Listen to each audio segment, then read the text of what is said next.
Hello बच्चों, today we are going to discuss our class 8 mathematics worksheet number 8 और आज का हमारा टॉपिक है division of rational numbers. Multiplication of rational numbers हमने लास्ट क्लास में सीख लिया है। आज हम डिस्कस करेंगे कि रैशनल नंबर्स को डिवाइड कैसे करते हैं। अब स्टार्ट करते हैं हम हमारे एग्जाम्पल 1 से। प्रीति had distributed 9/2 sugar canes to children in her neighborhood. She had given 1/2 of sugar cane to each child. How many children was there to whom she had distributed sugar canes? अब प्रीति के पास 9/2 sugar cane है।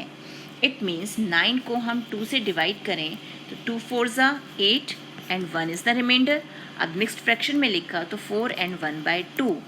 It means प्रीति के पास 4 तो complete sugar cane है और एक sugar cane का सिर्फ हाफ पार्ट है, यानी 1 2 3 4 शुगर केन्स तो पूरे हैं और एक सिर्फ हाफ पार्ट है। ठीक है, तो ये हो गया हमारा पिक्चर रिप्रेजेंटेशन उन शुगर केन्स के लिए। She had given half sugar cane to each child. हर बच्चे को प्रीति ने आधा आधा शुगर केन दिया। अब हम इन शुगर केन्स को हाफ ऑफ पार्ट्स में डिवाइड करें तो कितने हो जाएंगे हमारे पास? 1 2 3 4 5 6 7 8 9। तो how many sugar canes are here? Half parts अगर हम डिवाइड कर रहे हैं तो हाफ पार्ट्स हमें कितने मिल गए? 9। तो हाफ पार्ट्स में वो कितने बच्चों को दे सकती है? वो 9 बच्चों को ही दे सकती है, 9 चिल्ड्रन को। इट मीन्स 9/2 शुगर केन्स को जब हम हाफ से डिवाइड कर रहे हैं तो आंसर आ गया 9। अब एक एग्जाम्पल और देखते हैं। Example 2। Nasir fed 7/3 kg of grass to his 7 goats. If every goat had ate equal amount of grass, then how much amount of grass each goat had ate?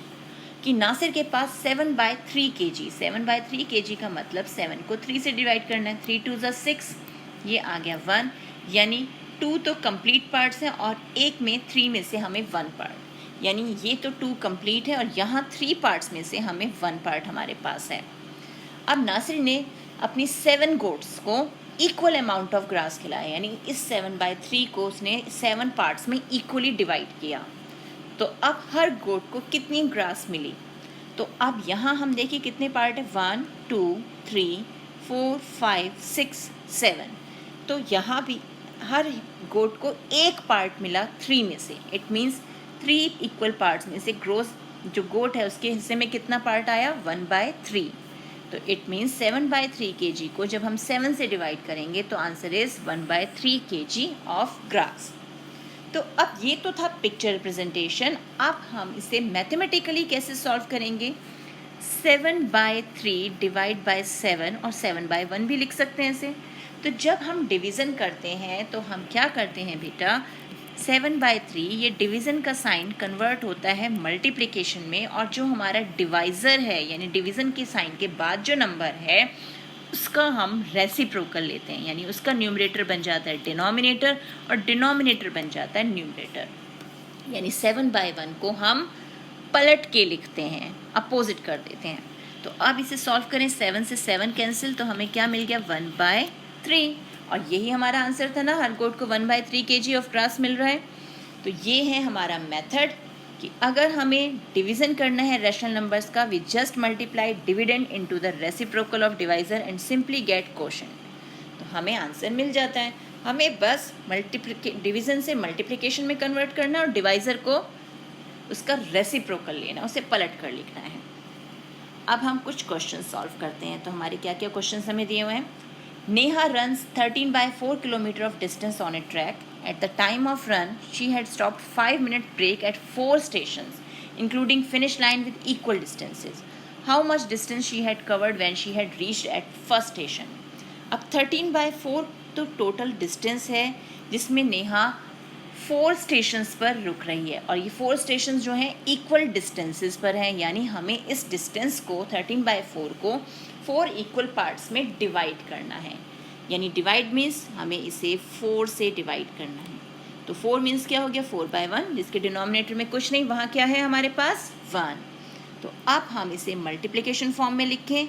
ये हमने बना दिया मल्टीप्लिकेशन, और 4/1 को हमने लिख दिया 1/4।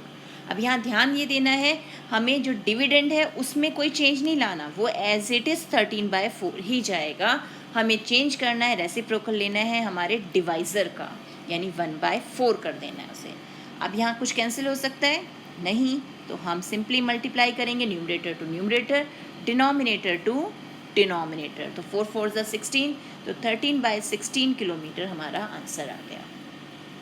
अब question number 2, 4/7 into divided by -7/4। तो 4/7 तो एज इट इज़ रहेगा, मल्टीप्लिकेशन का साइन लगाया, डिवाइज़र चेंज हो गया रेसिप्रोकल में, तो -7 पहुंच गया नीचे। अब कुछ कैंसिल हो रहा है नहीं, तो मल्टीप्लाई कर देते हैं, यहाँ पर आया 49, 7 7 ज़ा 49 और ये माइनस का साइन। सेकेंड क्वेश्चन, -6/5 एंड 2/5 से हमें इसे डिवाइड करना है, तो -6/5 एज इट इज़, 2/5 को हमने 5/2 लिख लिया। अब 5 और 5 कैंसिल, 2 1 ज़ा 2, 2 3 ज़ा 6, यानी आंसर हुआ -3/1, या हम उसे सिंपली -3 भी लिख सकते हैं। नेक्स्ट है -1/2, यानी ये डिवाइडेड बाय -2/7, यानी मल्टीप्लिकेशन का साइन, और ये 7/-2 हो गया। अब ये और ये तो कैंसिल, कुछ और कैंसिल हो रहा है नो, तो ये 1 7 ज़ा 7, 2 2 ज़ा 4, और माइनस का एक साइन अभी भी यहाँ है। 2/3 डिवाइडेड बाय 2/3। अब नंबर को सिमिलर नंबर से हम डिवाइड कर रहे हैं, जैसे हम 3 डिवाइड बाय 3 होता है तो आंसर हो जाता है 1। 105 डिवाइड बाय 105, आंसर आ जाएगा 1। तो 3/2 divided by 2/3 divided by 2/3 is equal to 1।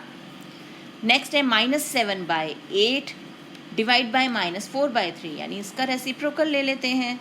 कुछ कैंसिल हो रहा है, माइनस और माइनस का साइन कैंसिल हुआ, यानी आंसर हमारे पास क्या आ गया, 7 3 ज़ा 21 और 8 4 ज़ा 32, यानी 21/32।